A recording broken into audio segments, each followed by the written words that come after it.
सबसे पहले हम एक पॉइंट पर फोकस करेंगे और उसके बाद हम दूसरे मसले की तरफ आएंगे, जो पूरा मसला माजिद मेमन साहब है मैरिटल रेप का। पहले भी ये डिबेट का पॉइंट हो चुका है और मैं इसमें बुनियाद बात जो मैं पहले कह रहा था उसको अभी भी रखूंगा कि जो मनीष तिवारी कह रहे हैं कि ऑर्डिनेंस है, आगे इस पर बहस की बहुत ज्यादा गुंजाइश होगी। तो मैं उम्मीद करूंगा कि सरकार उस बहस को वाकई रचनात्मक तरीके से ले। माजिद साहब देखिए, सबसे पहले तो ये समझने की आवश्यकता है कि ऑर्डिनेंस किन हालतों में, किन सूरतों में बनाया जाता है। जब सदन का सेशन न चलता हो और इमरजेंसी बन जाती है सिचुएशन, जैसा कि हमने देखा कि 16 दिसंबर से रोज़ाना देश में विभिन्न भागों में विभिन्न हलकों से आवाज़ें आती थीं इस प्रकरण के बाद, तो ऑर्डिनेंस उस सूरत में तुरंत लाना पड़ा, एक अर्जेंसी और एक्सीजेंसी के मद्देनज़र।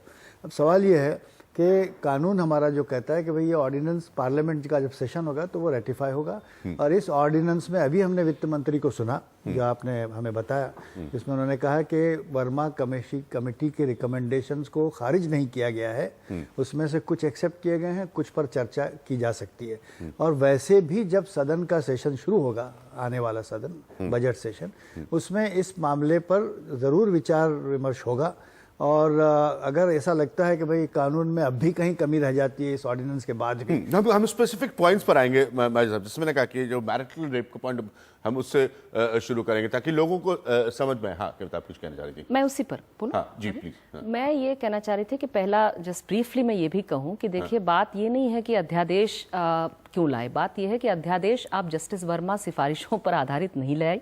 आप जस्टिस वर्मा सिफारिशों का लगभग 10% हिस्सा, लगभग आपने जो मौजूदा क्रिमिनल अमेंडमेंट बिल थी सरकार की, जो बहुत ही खराब बिल थी, उसमें उन्होंने थोड़ा बहुत जोड़ करके, वो उनका रेफरेंस पॉइंट है, ना कि जस्टिस वर्मा रिकमेंडेशन। अब जहां तक मैरिटल रेप की बात आप कह रहे हैं, इसको लेकर के बहुत हवा खड़ा किया जा रहा है कि बहुत खास बात है। जस्टिस वर्मा ने सिर्फ इतना कहा, एक इंटरनेशनल प्रिंसिपल को कोट करते हुए, कि बेसिकली जो इंटरनेशनली एक्सेप्टेड प्रिंसिपल है ये, कि जो रेप के मामले में उसमें आरोपी का क्या रिश्ता था पहले महिला से, कभी रिश्ता था नहीं था, कैसा रिश्ता था, वो बॉयफ्रेंड था कि नहीं था, दोस्ती थी कि नहीं थी, पति था कि नहीं था, या कभी पति रहा कि नहीं रहा, इस आधार पर आप इसमें बलात्कार को आप ये नहीं कहेंगे कि बलात्कार हम नहीं मानेंगे, बलात्कार, और उसके लिए ना आप कम सजा देंगे। ये जो अध्यादेश है ये दोनों गुनाह करती है। सबसे पहले वो रिटेन करती है हमारे मौजूदा कानून की जो गलती है, जिसमें कि मैरिटल रेप एग्जेम्पशन है। अब इसके बारे में ये कहा जा रहा है भाई इसको ला देंगे तो कंट्रोवर्सी होगी। क्यों? बिना सहमति के कोई भी यौन संबंध, महिला की सहमति के खिलाफ अगर आप यौन संबंध करेंगे तो वो बलात्कार है। अगर हमारे ये लाया जाता है तब तो मुझे लगता है हमारे यहाँ जो शादी है वो भी ज्यादा लोकतांत्रिक होगी, जहां पति भी समझेगा कि पत्नी होने की वजह से वो मेरी सेक्सुअल प्रॉपर्टी तो नहीं हो गई, अभी भी उसमें हर मामले में सहमति लेनी होगी। एक छोटी बात मैं उसमें कहना चाहती हूँ, डोमेस्टिक वायलेंस एक्ट को ले लीजिए, डोमेस्टिक वायलेंस एक्ट भी छोड़ दीजिए, हम सब जानते हैं कितने केसेस होते हैं डोमेस्टिक वायलेंस के, महिलाएं वर्षों पिटती हैं, तब भी जो है जब पुलिस पहुंचती है दरवाजे पर तो कंप्लेंट नहीं करती, बड़े कष्ट से करती हैं। ऐसी स्थिति में ये इमेजिन करना कि इसको अगर हम ला देंगे तो रेप के केसेस की भरमार हो जाएंगे महिलाओं के खिलाफ, ये बेहद गलत बात है।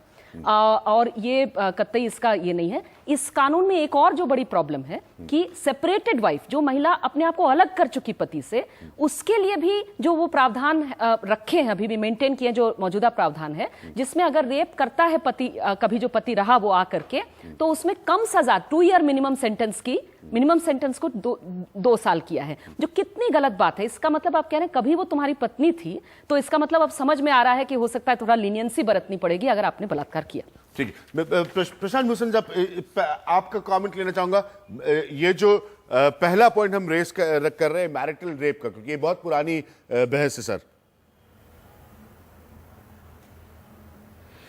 नहीं, मैं कविता के कथन से बिल्कुल सहमत हूं, पूर्ण तरह से सहमत हूं कि इस पर क्या विवाद हो सकता है कि जस्ट बिकॉज कोई लेडी से आपके पहले कोई संबंध थे, आपकी पत्नी थी या आज पत्नी है, तो क्या आपको लाइसेंस मिल जाता है उसको रेप करने का? India's #1 news app just got even better. Download NDTV's new app, fully optimized for retina display. full screen view, faster response time, and Sudoku. NDTV's new iPad app. Download now.